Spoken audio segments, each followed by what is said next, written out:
So Jesus comes on the scene as a rabbi, as a teacher, and he starts to turn everything upside down and inside out. He takes what people have been told and what's been reinforced to them, and he says, let me give you a new way to look at it. And he rebukes this Pharisee who was well respected, had his stuff together, and he commends the prostitute who was a broken mess. And he's going to do it again in this passage we look at. Luke chapter 18. If you have your Bibles or if you have a Bible app, go ahead and open to Luke 18, verse 14. Everyone who exalts himself will be humbled, and everyone who humbles himself will be exalted. You see what he does here? He just challenges everything that we're told culturally. He says, no, actually, here's the truth, that if you want to be exalted, you don't make much of yourself. You don't relentlessly climb to the top of the ladder. You don't try to show that you're better than other people by the medals, by the way you dress, the car you drive, the house you live in. If you want to be exalted, what do? You humble yourself. And he redefines greatness. He says, look, the way to greatness is not up, it's down. That greatness is not something that you ascend to, it's something that you descend to. And so in Luke chapter 18, he's going to reinforce that by teaching us this parable. Now in this parable, there are two characters. The first character is a Pharisee. So we learned a little bit about Pharisees last week, but just by way of review, a Pharisee was a religious leader. More than that, they kind of sat on top of the cultural, religious, even the political ladder of their day. So they're kind of at the top. And then the other person in this story is a tax collector. A tax collector, don't think in terms of like a first century equivalent to an IRS agent. Think in terms of like Bernie Madoff. A tax collector was despised because he cheated people out of their money, collected money for the Roman government. If you're looking at kind of the social ladder of that culture, a prostitute would probably be a rung or two up from a tax collector and how they were viewed by the people. So here's what I want you to catch. You've got two people on the very opposite ends of the spiritual spectrum. You've got this Pharisee who is a religious leader, who is certified holy, who is well respected. Then you've got this tax collector who is certified unclean and is despised by the people. And watch what Jesus does here. Luke chapter 18, starting in verse 9, here's how the parable begins by telling us about the audience. Here's what it says. To some, here's who Jesus is talking to some who were confident of their own righteousness and looked down on everybody else. Well, okay, that's pretty generic. So who is this? Who are the people, who are confident in their own righteousness and look down on everyone else? Well, if you read this and think it's not talking about you, then it's talking about you. That's who this is. It's the people who read this, and they're not sure who it is, but they know it's not them, that you just self-identified. This parable is for you. So Jesus says, to the people who think they're better than other people, and then he goes on to this parable, verse 10, 2 men went up to the temple to pray, and one was a Pharisee, the other a tax collector. Verse 11 says, the Pharisee stood up. He made sure the spotlight was on him, and he prayed about himself, and he said, God, I thank you that I'm not like other people. The robbers, the evildoers, the adulterers, like this tax collector over here. I fast twice a week. I give a tenth of all I get. And so the Pharisee begins his prayer. But what's he praying about? What's it say? He prayed about what? Himself. The focus was all about himself. And then he gives thanks to God, which is good, right? I mean, that's good. You start your prayer off by saying, God, let me thank you for some things. Here's what he does. He says, God, thank you that I'm not like other people. Can you imagine? I mean, seriously, I can't imagine praying that, where you say, God, I just want to spend a few moments thanking you for some things. First, I'd like to thank you that I'm better than everyone else. It just seems like I read that and I think, I would never pray that. I would never pray that. You see what happens, right? I mean, like, I'm so glad I'm not like the guy who says I'm glad I'm not like the guy. That's the spirit that we have within us. And so this religious leader says, God, I thank you that I'm not like other people, thinks he's better than others. Now, we may not say those words, but a lot of what we say reveals that heart. And so I jotted down a few things that we might say, maybe out loud, maybe in our hearts, that reveal the same spirit that is captured here. So one thing we might say is, you aren't going to talk to me like that. You're not going to talk that way to me. It's a spirit of pride that says, I'm better than you. So if you try to confront me on something in my life, I'm going to get defensive and I'm going to be sensitive and I'm not going to be open to correction. And if you don't have people in your life who talk to you like that, it's not because you don't need to be talked to like that. Like, it's not because you don't need some correction or need some confrontation. It's because you have communicated to them, you're not going to talk to me that way. If you try to talk to me that way, watch out, because I'm going to respond poorly. I'm going to be defensive, and I'm going to be sensitive. Another thing that we might say is something like this: I'm not going to be the one to apologize. If they want to apologize to me, that's fine. I'm not going to be the one to apologize. The Bible says that pride only breeds quarrels. Pride thrives on conflict and makes it hard to say certain things. Like, if I think I'm better than someone, I'm not going to say to them, I was wrong. I'm better than them. Why would I say I was wrong? See, we might not say I'm better than this person, but when we refuse to acknowledge that we're wrong, when we refuse to say I'm sorry, when we refuse to say that was my fault, what we're saying is I'm better. I'm better than they are. Another thing we might say, again, maybe not out loud, but we might say something like, it's not me, it's you. It's not my problem, it's their problem. And we have no challenge seeing the weaknesses and the wrongdoing in other people. Well, it's not, look, what's going on right now in our relationship, if he would just make some changes, if she would just do some things differently, it's not me, it's you. And that's what pride does. It lets us put other people under a microscope and let ourselves off the hook. Jesus said, here's what pride will do. It'll make you point out the speck in your neighbor's eye and ignore the plank in your own eye.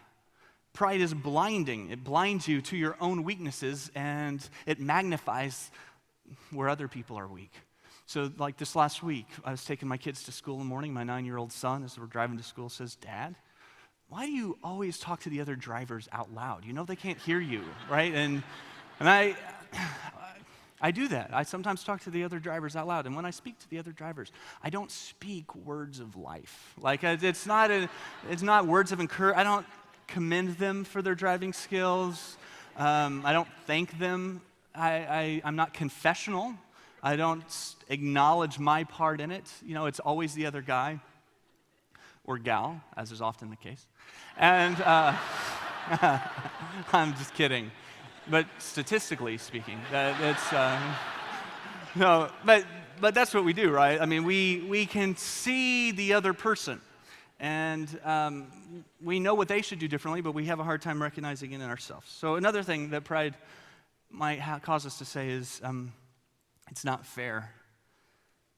It makes sense that if I think I'm better than someone, that if they get something good, then I feel like I should have deserved it. It should have come to me. It's not fair. They got it. I mean, if I have a hard time celebrating with them, it reveals that I think I'm more deserving than they are.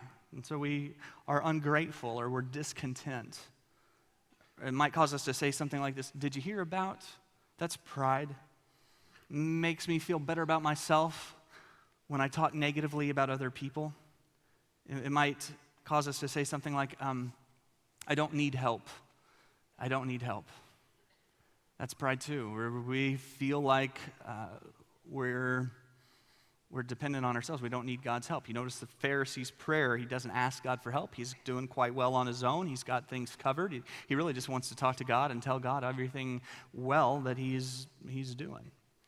And so pride keeps us from realizing how dependent we really are on God, how much we need him. And so we may not ever say, God, thank you that I'm not like other people. But we say it.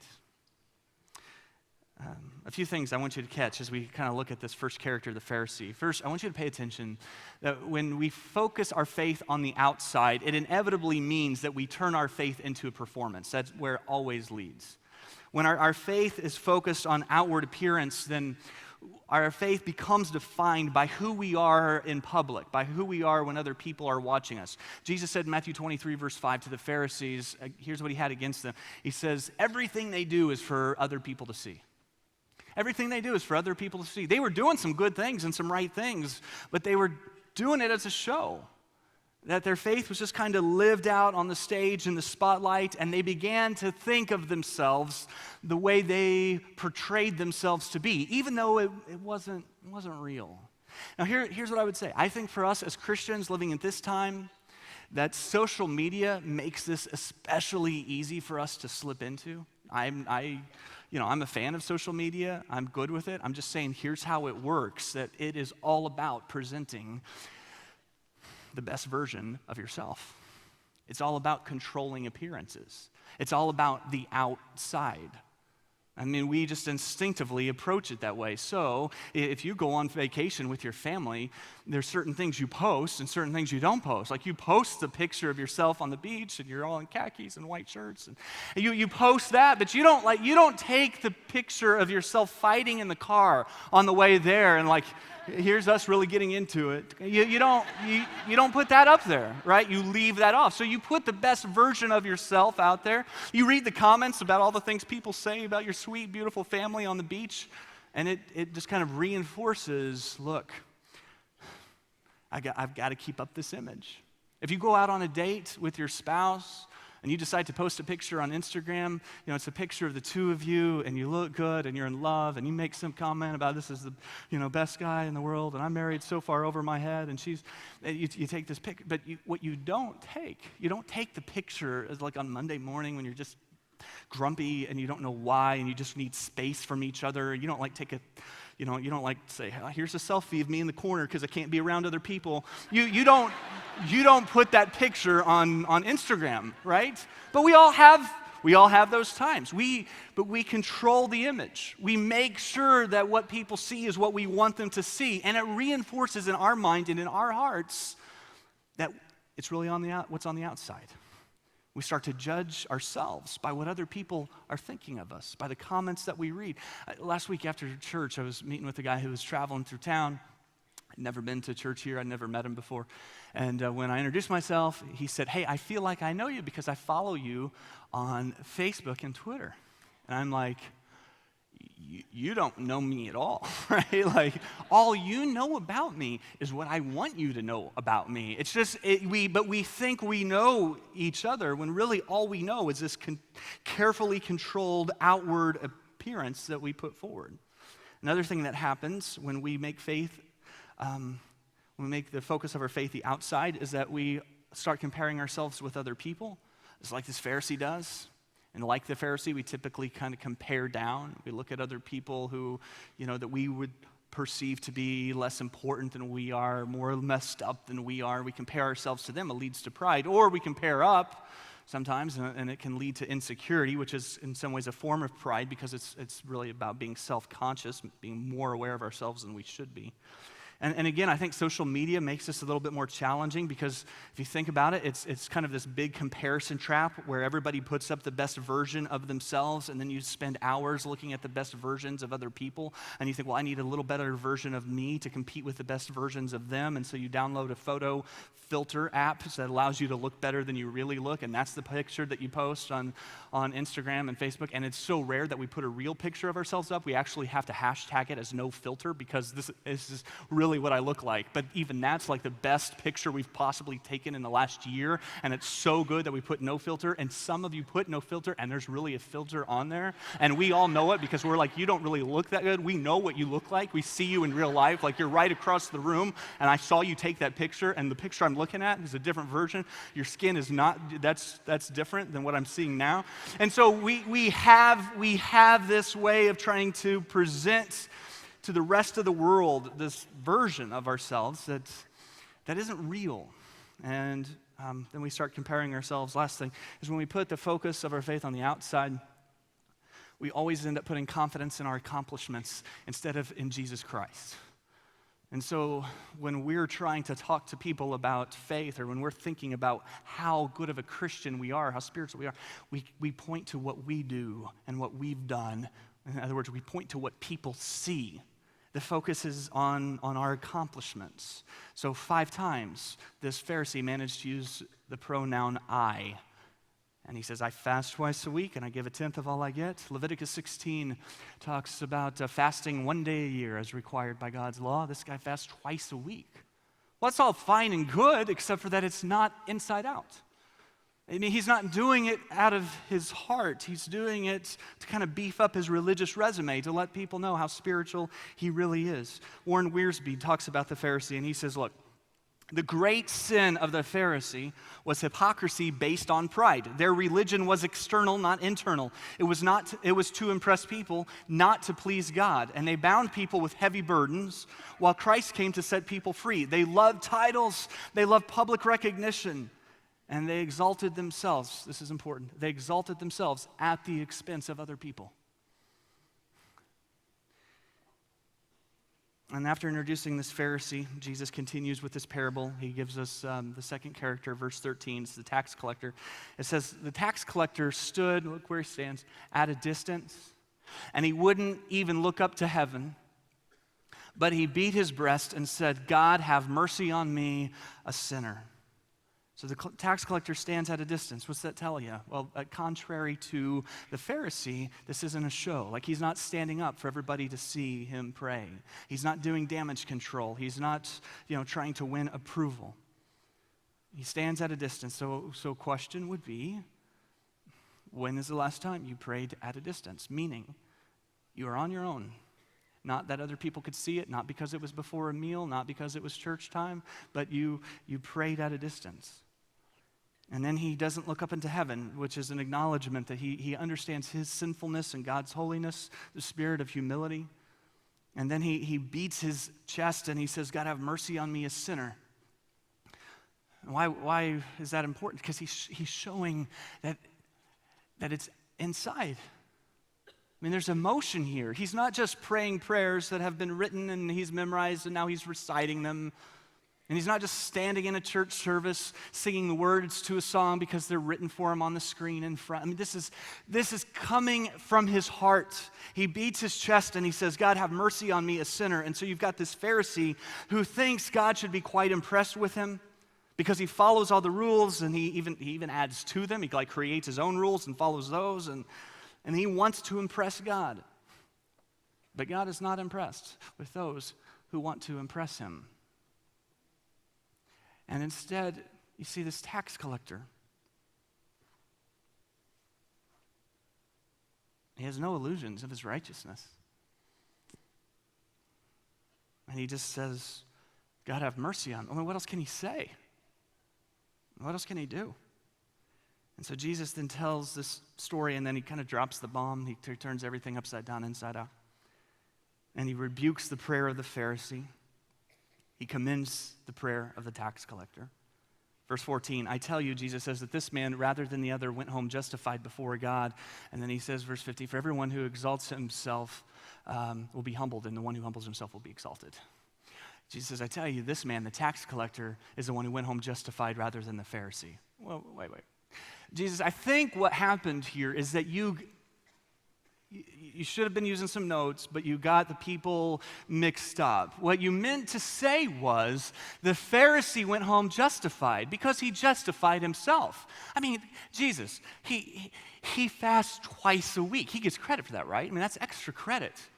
I mean, if he doesn't get credit for that, then why are we all here? Surely he gets extra credit. He fasts twice a week, and he gives a tenth of everything he gets, not just his income as required by the law, but like if he goes and buys 10 strawberries, he gives one of the strawberries. He tithes everything that he gets. So what you meant to say was, he's the one who went home justified. Because just look at him, Jesus. I mean, just look at him. Look at what he's done. Look at how he's dressed. Look at how he talked. What you meant to say was. And then you start to realize that maybe what Jesus is looking at and what you and I are looking at, two different things. Jesus says, no, this tax collector is the one who went home right with God. One of the things I've learned as a preacher over the years is that people oftentimes come to church, looking for answers to some problems, looking for some, a supernatural solution to just a life challenge that they're going through, and maybe they're digging out of debt or trying to overcome an addiction or they're making a marriage work, whatever it is. We're all there to a degree. And so we come in and we want some action steps. Tell me what I need to do. Tell me the outside things. What do I need to change about my behavior? What are my action steps? Just tell me that. Here, what do I need to do? And we just instinctively put the focus on the outside. And there's place for that. But what I'm telling you is, there is no substitute for humbling yourself before God. And I know this isn't like what some of you want to hear. You're like, okay, I get that, but just, tell me what I need to do to get along with my spouse a little bit better. I mean, I understand. Okay, humble myself, got it. Now tell me what I need to do to finally start dating somebody that I would be interested in marrying. I understand, humble myself, but tell me what I need to do to overcome this struggle that I just can't seem to overcome. Tell me what I need to do. What needs to change on the outside here?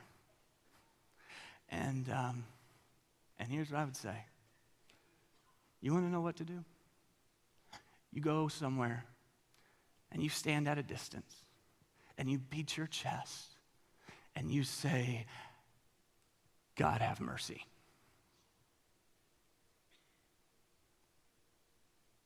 Don't make your case. Don't tell God all the reasons why you deserve to get what you don't feel like he's given you. Don't let God know how lucky you are or lucky he is because he's got you. You just beat your chest and you say, God, have mercy on me. There is no substitute for humbling yourself before God. We see this consistently throughout Scripture, that when we are humble in heart, that's what draws the attention of God. And Jesus says, if you exalt yourself, you're going to be humbled. If you humble yourself, you'll be exalted. And there's a really kind of easily missed but really profound and significant part of this passage. Look, this is so key to everything we've talked about. I should have saved more time for it. But here's what it says. He who does what? Humbles himself. Okay, don't skip over this. She who humbles herself. That's not how we think of humility. We think of being humbled. It's something that happens to us. It's not something we do. We're passive in it. Like, we understand the importance of being humbled. We all need that once in a while. Now, this Bible doesn't say that. It says the one who humbles himself. You're not passive. You're active in this process. And this makes all the difference in carrying with it the promise of being exalted, that you humble yourself. No one sets a better example for us in this than Jesus. In Philippians 2, Paul describes how he humbled himself. He says, verse 5, in your relationships with one another, have the same mindset or attitude as Christ Jesus, who being in very nature God, didn't consider equality with God something to be used to his own advantage. He was God, but he didn't think of himself that way. Rather, he made himself nothing by taking the very nature of a servant and being made in human likeness and being found in appearance as a man. He humbled himself and became obedient to death on a cross. He made himself nothing. He humbled himself. So look, you can either humble yourself or you can be humbled. Either way, it ends up by taking a knee. But now's an opportunity to humble yourself, to receive the promise. Someone put it this way, what good is it? What credit do you get for kneeling when it has become impossible to stand. On that day, when Jesus returns, everybody's going to be humbled. But now we are invited to humble ourselves.